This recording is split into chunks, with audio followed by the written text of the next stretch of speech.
Salut, c'est Lux. On commence une nouvelle vidéo? Salut à tous, ça me fait plaisir de vous retrouver pour une nouvelle vidéo. Cette fois, nous allons parler de musique.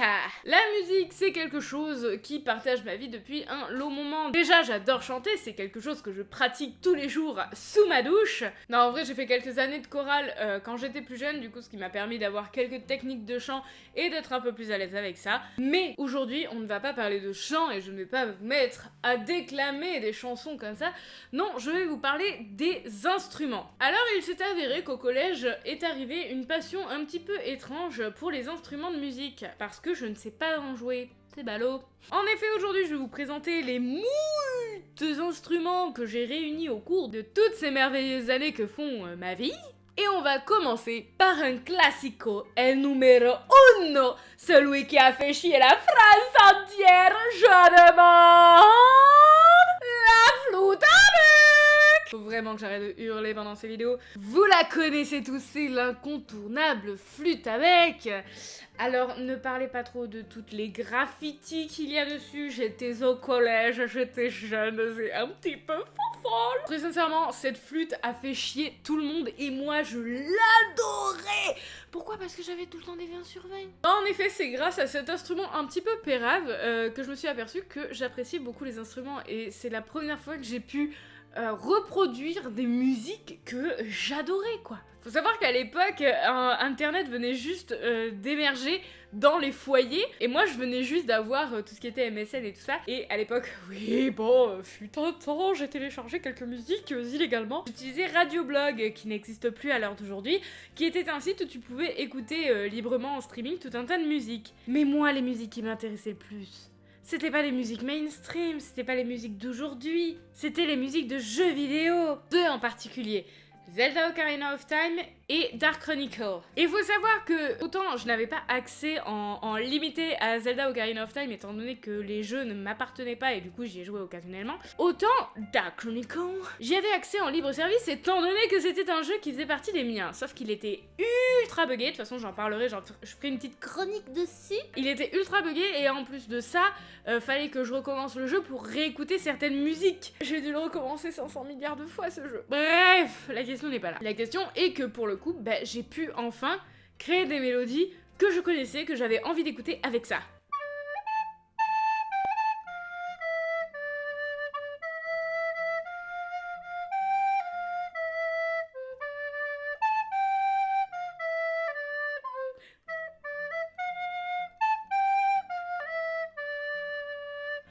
Je m'en sors pas trop mal. Faut savoir qu'en plus de ça, si j'aime bien cet instrument, c'est parce que ça a fait partie des choses qui m'ont rapproché avec mon père, tout simplement, parce que lui aussi, quand il était jeune, il a fait de la flûte comme nous à l'école, et qu'il avait kiffé ça, et il me disait que comme il faisait chier tout le monde avec, il avait mis un bout de tissu dessus, comme ça quand tu souffles ça fait moins de bruit, voilà. Du coup je jouais dans mon jardin en faisant chier littéralement tous mes voisins, qui des fois en me rencontrant me disaient « Oh ça fait longtemps qu'on t'a pas entendu jouer de la flûte !»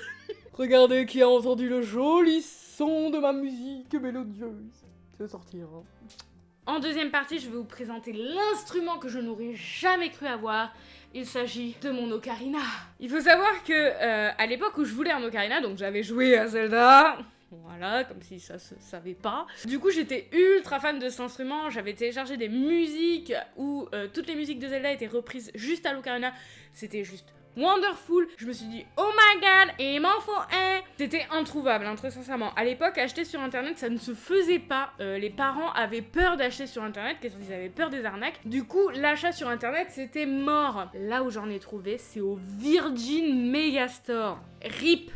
Ce truc n'existe plus, c'était un bâtiment immense avec je sais plus combien d'étages, et t'avais un étage musique avec que des guitares, et il y avait une putain de vitrine avec 4 ocarinas. Comme je suis arrivée devant mon père, je fais je suis là. Et du coup, il me l'a offert pour mon anniversaire. Mon merveilleux ocarina. Donc je l'ai peint en bleu avec une petite Triforce, évidemment, histoire d'avoir une petite référence. Donc malheureusement, comme il n'y a pas de cours d'ocarina, ça ne se fait pas.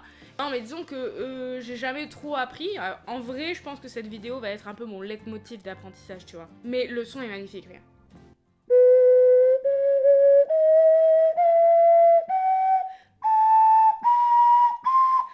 Quand on monte plus haut, c'est compliqué, mais le grave...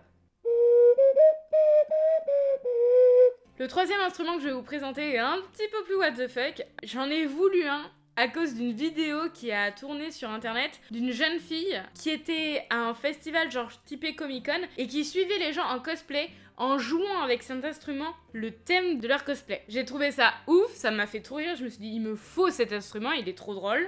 Vous savez ce que c'est ça?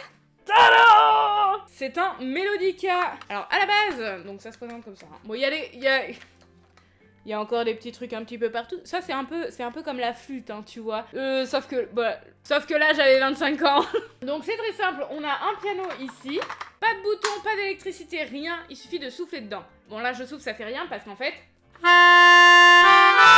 Désolée.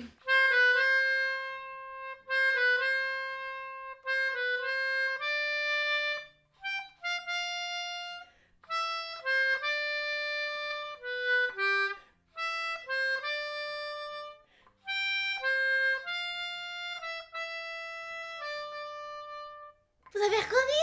Vous avez reconnu? Ah, c'est le roi lion! C'était évidemment Jurassic Park.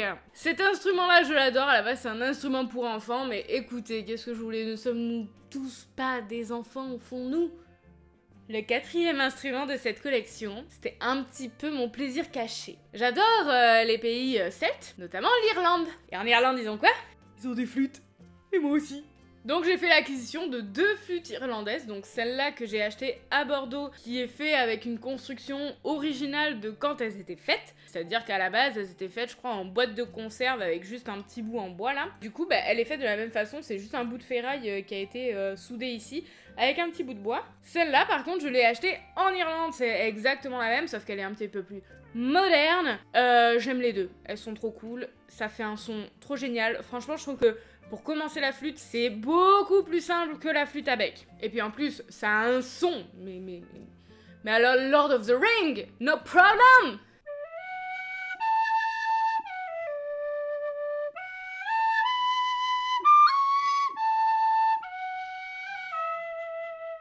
Tu entends ce son de folie? Moi je l'adore. Il le trouve merveilleux. De gueuler. Donc celle-là, celle que j'ai fait avec la construction originale, a un son un petit peu plus authentique, tandis que celle-là.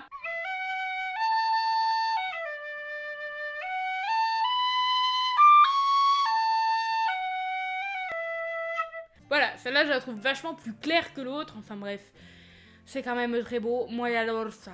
Lorsque je me suis mis avec mon compagnon, il adorait le fait que je joue des instruments, notamment le tin whistle, donc la flûte irlandaise. Il m'a offert ceci. Alors, vu la boîte, au début je me suis dit « Oh my god, il m'a offert une énorme mèche !» Parce qu'en fait, il faut savoir que les mèches et les forêts à bois ou à métaux sont fournies dans des boîtes comme ça, du coup ça m'a fait beaucoup rire. Mais non! Il s'agit d'un... low whistle. En fait, c'est le même instrument que celui que je viens de vous présenter, sauf que celui-là est dans les tons beaucoup plus graves, on peut le voir, car il est massif. Faut savoir que c'est un instrument que j'adore, qui est très froid parce qu'il est en métal du coup, mais qui a un son juste dingue, et qu'en plus, le problème que j'ai, c'est comme j'ai des trop petits doigts et que les trous sont beaucoup trop écartés, j'ai beaucoup de mal.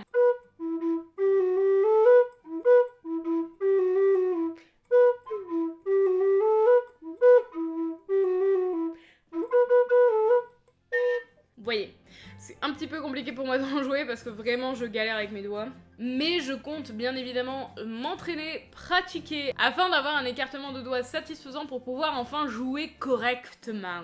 Je vais maintenant vous présenter l'avant-dernier instrument de cette liste non exhaustive, qui est le kalimba. Donc je crois que c'est un instrument africain à la base. C'est un piano à doigts, hein, tout simplement là. Qui sonne extrêmement beau, qui te rend zen, ça donne envie d'être dans la forêt, près d'un lac. Je trouve ça super joli comme instrument. Pareil, je ne sais pas en jouer. Faut savoir que c'est un instrument qui sonne toujours bon, peu importe ce qu'on fait, tu vois.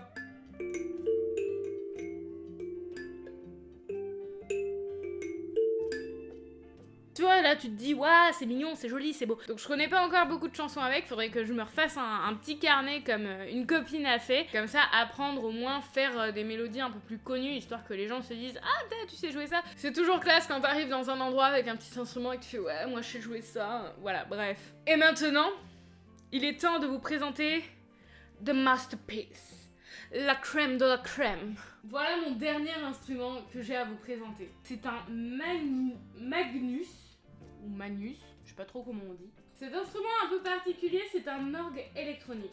De ce que j'ai pu lire sur internet, cet instrument date d'après-guerre, donc la Seconde Guerre mondiale. C'est le père d'une copine qui voulait s'en débarrasser. Celle-ci savait très bien que j'allais vouloir le récupérer. Alors le voilà entre mes mains. Et aujourd'hui, je vous le présente. Donc somme toute, c'est un piano relativement classique. Il est pas très grand, hein. On a 1, 2, 3 octaves. Et on a ces boutons-là qui font les accords. On a le clavier ici, les accords là. Faut savoir que il est vieux ce truc, donc il y a une ventilation que je vais activer. Attention, écoutez bien. Le merveilleux son que vous entendez actuellement, c'est tout simplement la soufflerie du piano qui va pouvoir faire du son. On va pas se mentir, ça fait un peu un son de musette.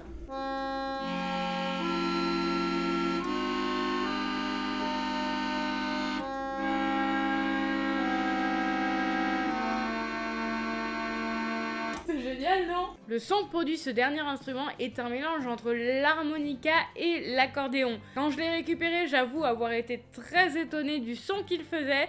J'ai en plus avec des tas de vieux bouquins de musique qui sont juste trop rigolos et exceptionnels. Du coup, je tenais vraiment à vous le présenter car c'est un petit peu ma pépite dans ma collection. Ensuite, évidemment, j'ai des tas et des tas d'instruments un peu nuls, random. Si jamais vous voulez que je vous fasse une micro-vidéo comme je fais avec les jeux vidéo, bah on le fera si ça vous tente. En conclusion, j'espère que cette vidéo de présentation de tous mes petits instruments vous aura plu. Je vais pas vous mentir, ça devient un petit challenge pour moi du coup d'avoir fait cette vidéo. Du coup, j'ai envie de m'y remettre réellement, de prendre mes notes, de refaire tous les carnets que j'avais commencé à faire et de les pousser vraiment sur chaque instrument, pouvoir apprendre à en jouer au moins correctement. De plus, si jamais vous avez des questions sur un quelconque instrument, bah, n'hésitez pas à me le dire en commentaire. J'ai encore plein de petits instruments un peu random que j'aimerais beaucoup vous présenter, donc si jamais ça vous ferait plaisir de les voir, n'hésitez pas à me le dire également, que je puisse préparer une vidéo. Et ensuite, likez, commentez, partagez la vidéo, c'est hyper important pour moi, ça me donne de la visibilité. Merci à vous d'avoir regardé, en tout cas ça me fait super plaisir, je sais qu'il y a beaucoup de membres de ma famille et des amis qui la regardent et sachez que ça me touche énormément que vous voyez ma tronche comme ça en train de faire des bêtises à droite à gauche et votre soutien me fait chaud au cœur. Je vous fais plein de bisous, à la prochaine!